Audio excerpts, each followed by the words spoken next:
I predicted that America would lose the war because I thought the Americans would be incompetent, that they would become too arrogant, they would extend too far into Iran, and they would get bogged down, and then they would just collapse. But the Iranians are controlling the escalation ladder very strategically. They're able to control the narrative very well. Like, there are a lot of Americans who are actually rooting for the Iranians. I mean, that's incredible to think about. And so I think we should not discount Persia. The Persians are an extremely creative people.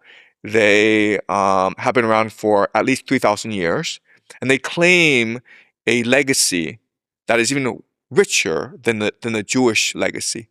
So how Iran will develop is something that I think will surprise people. Because I always imagine that this war would devastate Iran.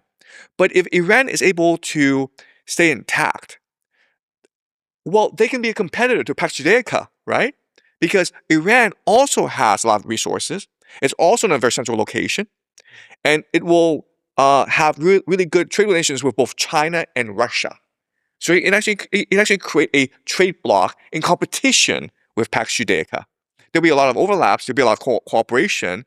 But Persia could be a counterweight to Pax Judaica, which might also lead to the war of Gog and Magog, which is what is part of their eschatological script. In some calculations, they think that Gog and Magog represent Persia and Russia. So they see eventually a war between Israel against an alliance of Persia and Russia. Because what people don't appreciate is that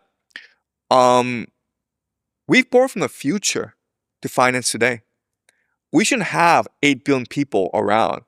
And like, there are billions who live middle-class lifestyles. If you're a middle-class American, today you have a more extravagant lifestyle than the Roman emperors did. You're able to travel anywhere around the world. Today, if you wanted to, you could go online, book a flight to the Maldives, and be there like in a couple of days in a 5-star resort. And in the Maldives, you could be eating avocados from Mexico. You could be sipping red wine from Chile. It's incredible the world that we've created, and we made it accessible to just an average American or Westerner. That's incredible to think about. But we have to remember that this is all an illusion, and we've been able to create this because we borrowed from the future, and we've mortgaged the future. And eventually, the bill is going to come due.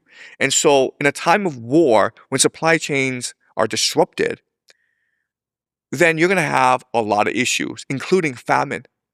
So, one trend that I think people don't appreciate is how our values, our sense of decency and normalcy will change over time as the conflicts become worse and worse.